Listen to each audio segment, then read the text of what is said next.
Eu preciso te contar algo que talvez vire o seu mundo de cabeça. Algo que eu jamais imaginei que um dia teria coragem de dizer em voz alta. Durante anos, eu fui o tipo de pessoa que o inferno usava para destruir vidas. E nesse tempo, eu aprendi uma coisa que o diabo não quer que você saiba. Existe um perfil de cristão que paralisa completamente as estratégias das trevas. Não é o cristão mais barulhento. Não é o que tem mais seguidores nas redes sociais.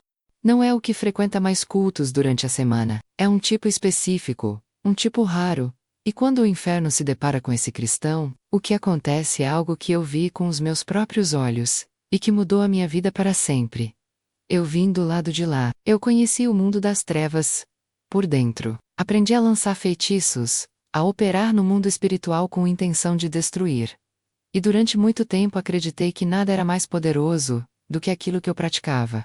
Até que um dia fui enviada contra alguém que não tinha nada de especial aos olhos do mundo. Uma pessoa simples, sem título, sem fama, sem nada que chamasse atenção. E o que aconteceu naquele dia me tirou completamente do lugar em que eu estava. O que eu presenciei foi tão real, tão avassalador, que não tive como continuar fingindo que o lado em que eu me encontrava era o lado mais forte.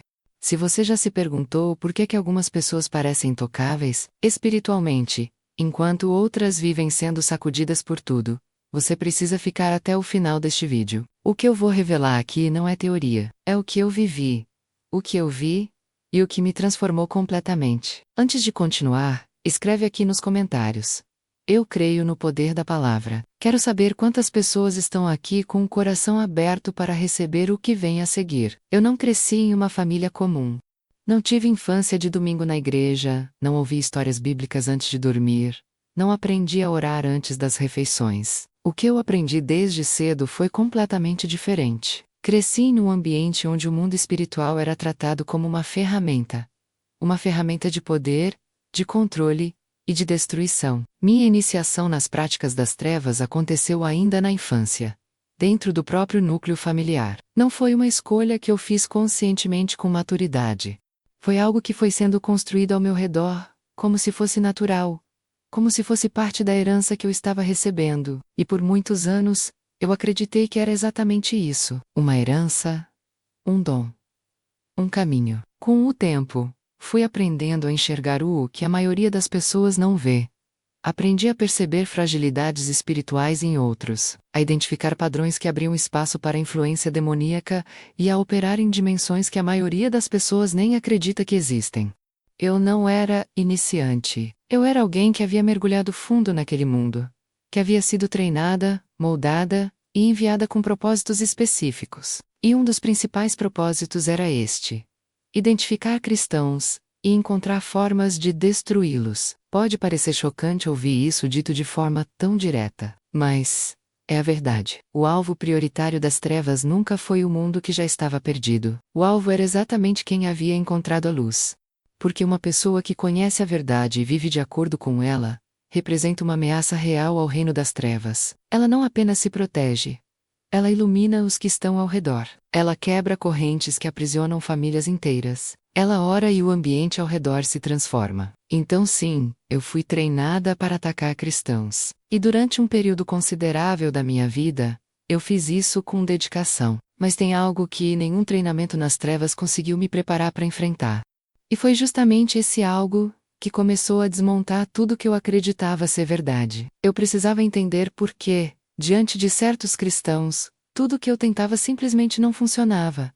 Por que alguns pareciam envoltos em algo que não cedia? Por que alguns permaneciam em paz, enquanto eu despejava sobre eles tudo o que havia aprendido a usar como arma? A resposta que encontrei mudou a minha eternidade. Quando você opera nas trevas por tempo suficiente, começa a desenvolver uma percepção que vai muito além dos 5 sentidos comuns. Você aprende a sentir o peso espiritual de ambientes, a identificar presenças, a reconhecer quando uma pessoa carrega proteção genuína ou apenas aparência religiosa. Essa percepção não era um dom de Deus.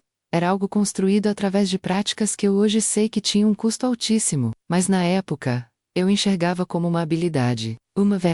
E com essa percepção, eu comecei a notar algo que me intrigava profundamente. Nem todo cristão era igual espiritualmente. Isso pode parecer óbvio para quem está de fora, Mas para mim naquele tempo, era uma descoberta perturbadora, porque eu havia sido ensinada que o cristianismo era um bloco uniforme de resistência a ser quebrado, que bastava encontrar a brecha certa, e qualquer cristão cederia. Mas quanto mais eu atuava nesse campo, mais eu percebia que havia categorias completamente distintas. Havia os cristãos de superfície. Esses eram os mais fáceis de alcançar. Frequentavam ambientes religiosos com regularidade. Conheciam termos bíblicos. Sabiam citar alguns versículos de memória.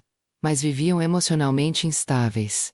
O medo governava as decisões deles. A insegurança era constante. Eles oravam em momentos de crise. Mas não havia profundidade naquilo. Era como alguém que liga para um número de emergência, sem realmente acreditar que alguém vai atender. A fé deles era reativa, não posicionada. E para as trevas, isso era o suficiente para trabalhar. Havia os cristãos de tradição. Esses eram um pouco mais difíceis, mas ainda acessíveis. Eles tinham anos de caminhada religiosa. Conheciam a estrutura da fé, respeitavam rituais e práticas da igreja, mas o conhecimento deles era herdado, não conquistado. Eles repetiam o que ouviram sem necessariamente ter entendido. A palavra estava na memória, mas não havia descido para o coração de verdade. E quando a pressão vinha forte, o que aparecia não era certeza. Era dúvida disfarçada de fé, mas havia um terceiro tipo. E esse terceiro tipo era completamente diferente. Esses cristãos eram mais raros. Não chamavam atenção pela aparência. Não eram necessariamente os mais ativos nos círculos religiosos. Alguns eram pessoas simples, sem grandes títulos ou reconhecimento público. Mas quando você se aproximava deles no campo espiritual, encontrava algo que não encontrava nos outros. Havia uma solidez, uma firmeza que não dependia das circunstâncias externas. Eles podiam estar passando por momentos difíceis na vida prática. E ainda assim o espaço espiritual ao redor deles era diferente. Havia uma ordem ali. Uma cliese. E foi observando esse terceiro tipo que eu comecei a entender o que realmente os diferenciava. Não era a quantidade de horas que passavam na igreja. Não era o volume das orações. Não era o número de versículos que sabiam de cor. Era a profundidade do entendimento. Eles não apenas conheciam a Bíblia como um livro de histórias, ou como um conjunto de regras morais. Eles entendiam o que estava escrito. Entendiam os princípios por trás das palavras. Entendiam a estrutura do mundo espiritual, a partir daquele texto. E esse entendimento produzia algo que eu só consigo descrever como consciência espiritual ativa. Quando uma pessoa tem consciência espiritual ativa, ela não anda no escuro. Ela percebe quando algo está errado, antes que o problema se manifeste visivelmente. Ela identifica armadilhas emocionais, antes de cair nelas. Ela reconhece quando está sendo manipulada, e recua, antes de sofrer o dano. Para as Travis, isso era extremamente frustrante, porque a maioria das estratégias demoníacas depende de um elemento fundamental para funcionar, que a vítima não perceba o que está acontecendo, até que seja tarde demais. E esses cristãos percebiam, sempre. Havia uma vez, em que fui instruída a aproximar de uma mulher que passava por um momento de fragilidade emocional, perda recente, relacionamentos abalados, pressão financeira. No papel, era o alvo perfeito. Todas as condições ideais para uma influência demoníaca se instalar. Mas quando me aproximei dela no campo espiritual, encontrei algo inesperado. Ela não estava em desespero. Ela estava em oração. Não uma oração de súplica desesperada, mas uma conversa firme com Deus, como alguém que conhece bem com quem está falando. Ela citava passagens com entendimento real. Ela declarava posições espirituais, com clareza. Ela não estava pedindo para Deus agir como se não soubesse se ele ia responder. Ela estava se alinhando com o que já havia sido estabelecido espiritualmente, e aquilo criava um ambiente que simplesmente não cedia. Cada tentativa de influência era como tentar atravessar uma parede. Não havia ponto de entrada. Eu saí dali com uma pergunta que não conseguia silenciar. O que essa mulher sabe que as outras não sabem? Escreva aqui nos comentários agora. Senhor, abre os meus olhos espirituais. Quero que você declare isso enquanto assiste, porque o que vem a seguir vai mudar a forma como você enxerga a sua caminhada espiritual. Existe um momento na vida de certas pessoas em que tudo muda, não gradualmente, não suavemente, mas de uma forma tão abrupta e tão avassaladora, que o antes e o depois ficam separados para sempre, por aquele instante. Para mim, esse momento aconteceu numa noite que eu nunca vou conseguir apagar da memória. E foi exatamente nessa noite que a maior certeza da minha vida começou a desmoronar. Eu havia sido designada para uma missão específica. Não era uma missão comum, era algo que as trevas reservavam para alvos considerados estratégicos, pessoas cuja influência espiritual estava crescendo de uma forma que incomodava profundamente o reino das trevas. O alvo desta vez era um homem, um líder espiritual que atuava numa comunidade que estava crescendo de forma impressionante. Não era famoso fora daquele círculo, não aparecia em grandes eventos, não tinha o tipo de visibilidade que o mundo considera importante, mas o que estava acontecendo naquela comunidade era real demais para ser ignorado. Famílias estavam sendo restauradas, pessoas que haviam passado anos presas, em vícios, em depressão, em situações que pareciam sem saída, estavam sendo transformadas. Jovens que haviam mergulhado em caminhos destrutivos, estavam voltando. E tudo isso estava acontecendo de uma forma que não seguia a lógica do entretenimento religioso. Não havia espetáculo, não havia manipulação emocional, havia ensino profundo da palavra, havia oração consistente e havia transformação real. Para as trevas, aquilo era inaceitável.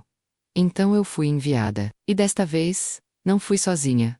Éramos um grupo, cada uma com funções específicas, cada uma treinada para atuar em diferentes dimensões espirituais. O plano era elaborado.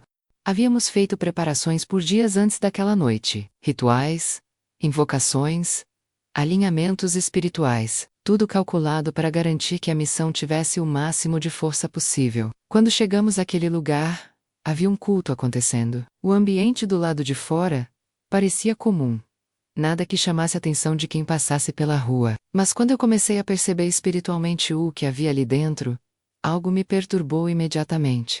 Havia uma presença que eu não estava esperando encontrar naquela intensidade. Não era apenas o resultado de pessoas reunidas em nome de algo religioso. Era algo diferente, mais denso, mais real. Mas eu continuei, porque havia sido treinada para não recuar diante de resistência. Entramos. E foi ali que tudo começou a se desfazer. O homem que era o nosso alvo estava no centro daquele ambiente, falando, e a forma como ele falava era diferente de tudo que eu havia encontrado antes.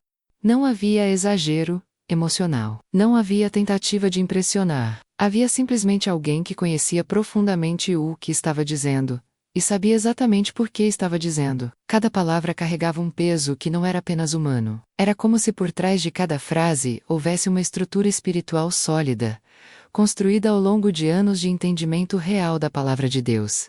E então ele começou a orar. Eu já havia presenciado muitas orações em minha vida. Orações de desespero, orações de show, orações decoradas. Orações que eram mais performance do que comunicação real. Mas o que aquele homem fez naquele momento não tinha nada disso. Era uma oração de alguém que sabia exatamente com quem estava falando. Sabia exatamente qual era sua posição espiritual. E sabia exatamente que havia sido conquistado por Cristo. Não havia negociação. Não havia súplica sem certeza. Havia declaração. Havia posicionamento. Havia uma firmeza que parecia atravessar dimensões. E foi nesse momento que algo aconteceu, que eu não consigo explicar completamente com palavras humanas. O espaço espiritual, ao redor daquele homem, se tornou impossível de penetrar. Não era apenas resistência. Era como se houvesse uma ordem estabelecida que simplesmente não permitia acesso. Cada tentativa nossa de avançar espiritualmente era bloqueada de uma forma que eu nunca havia experimentado. Não era força bruta contra força bruta. Era como se as nossas tentativas simplesmente não tivessem autorização para existir naquele espaço. E então o que eu senti fisicamente foi algo que até hoje me é difícil descrever, sem que pareça exagero. Mas foi real. Houve uma pressão, um desconforto que começou internamente e foi crescendo de uma forma que eu não conseguia controlar. As pessoas que estavam comigo começaram a se mover em direção à saída. Uma por uma, foram recuando. Eu fui a última a entender o que estava acontecendo, porque uma parte de mim ainda tentava encontrar uma explicação que não fosse a óbvia. Mas não havia outra explicação. Aquele homem não estava nos enfrentando. Ele nem sabia conscientemente que estávamos ali. Ele simplesmente estava sendo quem ele era, alguém que vivia profundamente alinhado com a palavra de Deus, alguém que havia construído ao longo do tempo uma identidade espiritual tão sólida, que o espaço ao redor dele simplesmente não oferecia abertura para as trevas operarem. E foi ali, naquele momento de derrota completa e desconcertante, que uma pergunta nasceu dentro de mim com uma força que eu não consegui mais silenciar.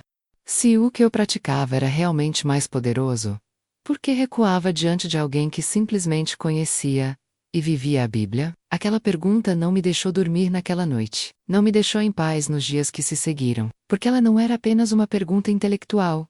Era uma fissura. E fissuras, quando são verdadeiras, não param de crescer, até que a estrutura inteira seja questionada. Eu havia passado anos acreditando que estava do lado mais forte, que o poder que eu manejava era superior, que o cristianismo era apenas uma religião entre outras, com suas fraquezas e suas ilusões. Mas o que eu havia presenciado naquela noite não cabia mais nessa narrativa.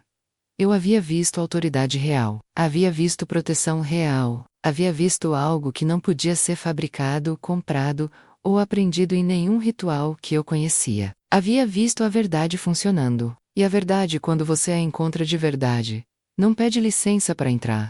Ela simplesmente chega. E quando chega, muda tudo. Existe uma diferença enorme entre saber que algo está errado e ter coragem de mudar. Eu passei um tempo considerável nesse intervalo, com a pergunta queimando por dentro, com a certeza crescendo de que eu havia construído minha vida sobre uma mentira, mas ainda sem saber como sair. Porque quando você está profundamente enraizada nas trevas, sair não é simplesmente uma decisão intelectual.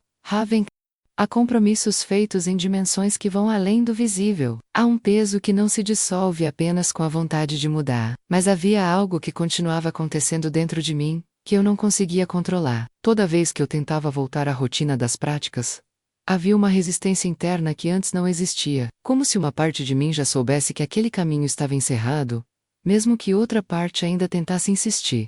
Eu me via questionando coisas que antes aceitava sem discussão. Comecei a observar as pessoas ao meu redor, de uma forma diferente.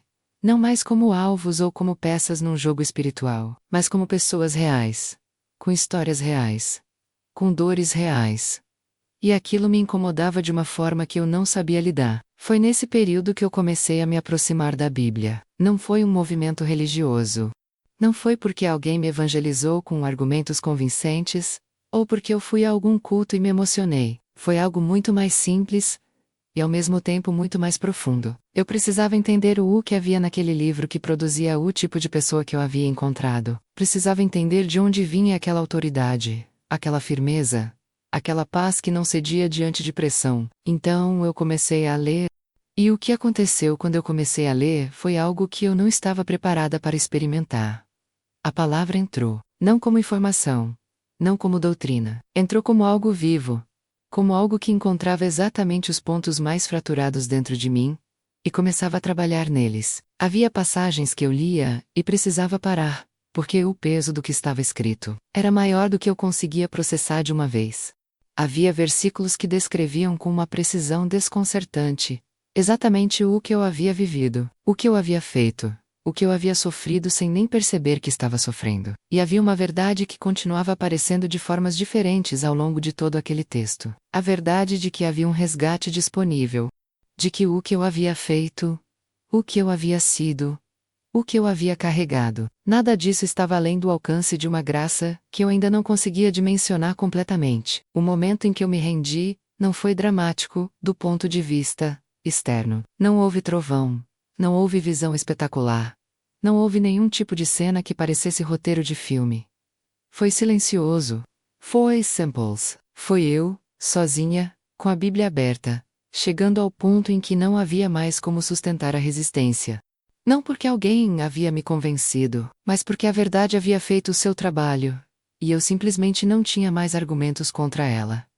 Eu me rendi. E o que aconteceu depois da rendição foi algo que só consigo descrever como o começo de uma vida completamente nova. Os vínculos que eu havia feito nas trevas não se desfizeram instantaneamente. Houve um processo, houve dias difíceis, houve momentos de pressão intensa, houve noites em que tudo parecia pesado demais. Mas havia uma diferença fundamental em relação a tudo que eu havia vivido antes. Eu não estava mais sozinha, e a presença que passou a me acompanhar era completamente diferente de tudo que eu havia conhecido no mundo das trevas. Não havia manipulação, não havia custo escondido. Havia cuidado real. Havia direção, havia uma paz que crescia de forma constante mesmo nos momentos em que as circunstâncias externas ainda eram difíceis. A minha mente foi o campo de maior transformação. Eu havia passado anos com um modo de pensar completamente moldado pelas trevas. Enxergava pessoas como instrumentos, enxergava o mundo espiritual como um campo de batalha, onde o mais forte dominava o mais fraco. Enxergava a vida como uma série de movimentos estratégicos para garantir poder e sobrevivência. Tudo isso foi sendo desfeito, não de uma vez, mas camada por camada, à medida que a palavra de Deus ia renovando a forma como eu pensava.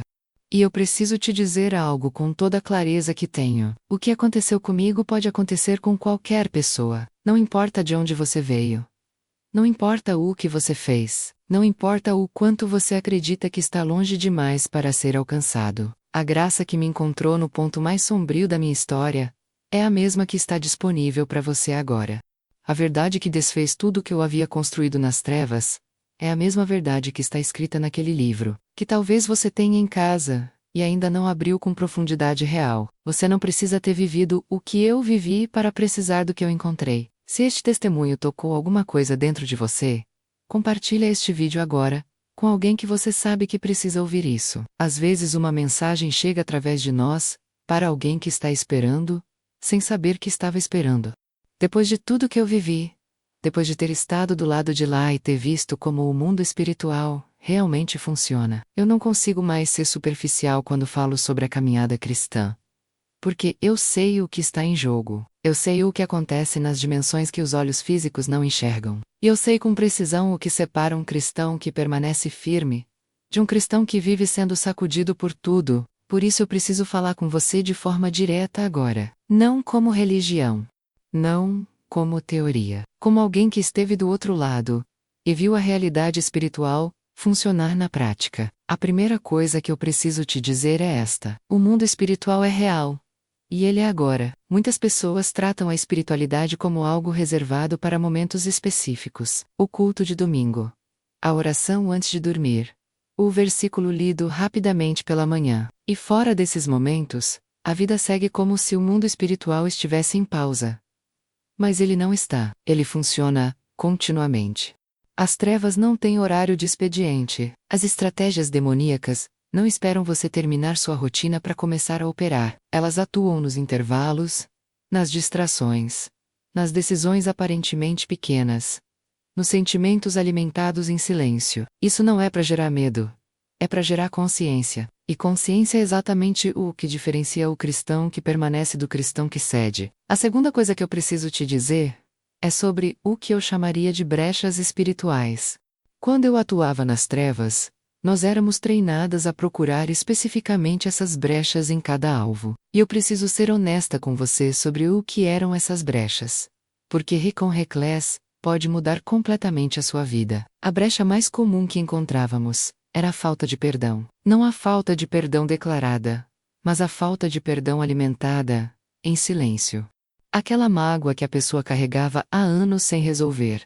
Aquela ofensa que ficava sendo revisitada internamente. Aquele ressentimento que havia criado raízes profundas no coração. Do ponto de vista espiritual, falta de perdão não resolvida é uma das portas mais largas que existem para a influência demoníaca. A Bíblia não fala sobre perdão apenas como virtude moral, fala como necessidade espiritual.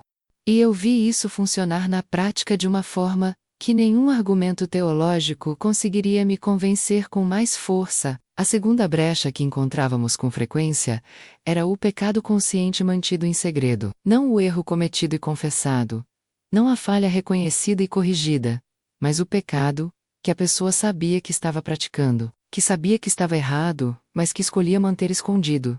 Às vezes, até de si mesma através da justificativa. Pecado consciente e não arrependido cria uma legalidade espiritual. Uma permissão que a própria pessoa acaba concedendo sem perceber. Ilegalidade espiritual é o que dá ao inimigo o direito de operar em determinadas áreas da vida de alguém. A terceira brecha era um medo alimentado. Não o medo momentâneo que qualquer ser humano sente diante de situações difíceis, mas o medo que se torna uma forma de ver o mundo, que governa decisões, que paralisa, que faz a pessoa viver sempre na defensiva. Medo crônico é uma declaração espiritual involuntária. Ele comunica a ausência de confiança em Deus, e essa ausência de confiança abre espaço para que o inimigo opere com muito mais liberdade. Mas aqui está o que é importante entender. Essas brechas se fecham, e elas se fecham através da palavra de Deus, vivida na prática. O cristão que conhece profundamente a Bíblia aprende a identificar essas brechas em si mesmo, antes que elas se tornem problemas maiores. Aprende a perdoar não como fraqueza, mas como ato de autoridade espiritual. Aprende a se arrepender com rapidez e sem orgulho, não porque é perfeito, mas porque entende o valor de manter o espaço espiritual limpo. Aprende a substituir o medo pela certeza de quem Deus diz que Ele é. E existe algo que eu observei naqueles cristãos, que eram verdadeiramente difíceis de alcançar pelas trevas que preciso destacar aqui. Eles meditavam na palavra, não apenas liam, meditavam. Havia uma diferença enorme entre o cristão que lia a Bíblia, como cumprimento de tarefa, e o cristão que parava, refletia, deixava o texto trabalhar internamente. Meditação bíblica não é prática mística, é o processo pelo qual a verdade desce da cabeça para o coração. Deixa de ser informação e se torna convicção. E convicção é o que produz estabilidade real nos momentos de pressão. Eu via isso claramente. O cristão que apenas lia reagia com medo quando a pressão vinha. O cristão que meditava respondia com posicionamento. Não porque era mais corajoso por natureza, mas porque havia construído internamente uma estrutura de verdade que não desmoronava sob pressão. Outra coisa que precisa ser dita é sobre discernimento. No mundo de hoje, com tanta informação circulando, com tantas doutrinas novas surgindo, com tantas manifestações espirituais sendo apresentadas, como de Deus, o discernimento se tornou uma das habilidades mais necessárias e mais negligenciadas na vida do cristão. E discernimento genuíno não nasce de experiências emocionais, nasce de familiaridade profunda com a verdade. Quem conhece bem a Bíblia não é facilmente enganado por falsificações, porque reconhece o padrão original com clareza suficiente para identificar qualquer desvio. As trevas trabalham muito através do engano sofisticado, através de verdades pela metade, através de emoções manipuladas, através de experiências que parecem espirituais, mas não têm fundamento na palavra. E o cristão sem discernimento, o cristão que não conhece a Bíblia com profundidade, é extremamente vulnerável a esse tipo de estratégia. Por isso eu te digo, com tudo que tenho, não negligencie a palavra de Deus. Não trate a Bíblia como um livro para ser consultado apenas nas crises. Mergulhe nela e estude-a. Questione-a com honestidade e deixe que ela responda. Permita que ela confronte o que precisa ser confrontado dentro de você. Permita que ela construa em você uma identidade tão sólida que o mundo espiritual sinta a diferença, porque eu garanto, tendo estado do lado de lá, que a diferença é sentida muito claramente. Escreve aqui nos comentários agora. Eu não vou desistir da palavra. Declara isso, porque essa decisão, tomada com seriedade, muda o ambiente espiritual ao seu redor, de formas que você ainda vai descobrir. Eu cheguei ao fim deste testemunho com um coração cheio. Não de orgulho pelo que eu fui, mas de gratidão pelo que eu me tornei, e de responsabilidade pelo que eu sei, porque o que eu carrego não é apenas uma história pessoal, é uma revelação sobre como o mundo espiritual realmente funciona. Uma revelação que eu vi do lado de dentro, que eu vivi na prática e que hoje eu entendo com uma clareza que só foi possível depois que a verdade me libertou completamente. E a essência de tudo que eu compartilhei aqui pode ser resumida em algo simples. O inferno não teme a religião, não teme os rituais vazios, não teme as aparências espirituais, não teme quem frequenta ambientes sagrados sem entender o que está fazendo ali. O que o inferno teme, o que paralisa as estratégias das trevas, o que cria um espaço espiritual, que simplesmente não oferece abertura para o inimigo operar, é o cristão que conhece a palavra de Deus com profundidade real. Aquele que o lê, que medita, que entende, que aplica, que vive aquilo que aprende todos os dias. Não é o mais barulhento, não é o mais visível, é o mais enraizado. E eu preciso te dizer algo, Antes de encerrar, algo que eu gostaria que alguém tivesse me dito antes. Você não precisa esperar uma crise para mergulhar na palavra de Deus. Você não precisa chegar ao fundo do poço para decidir que quer construir uma base espiritual sólida. A melhor hora para construir é antes da tempestade. A melhor hora para conhecer quem você é em Deus é enquanto você ainda tem espaço para meditar sem pressão, para estudar sem desespero, para crescer sem urgência. Porque quando a pressão vem, e ela sempre vem em algum momento, o que vai determinar se você permanece ou se você cede, não será a intensidade da sua emoção naquele instante, será a profundidade do que você construiu antes. Eu vi isso funcionar do lado de lá. Vi pessoas que haviam investido anos na palavra de Deus permanecerem firmes em situações que destruiriam qualquer um que não tivesse essa base. E vi pessoas que viviam apenas da superfície religiosa desmoronarem diante de pressões que seriam gerenciáveis para quem tinha entendimento real. A diferença não era talento espiritual, era investimento na verdade. Então eu te faço um convite hoje.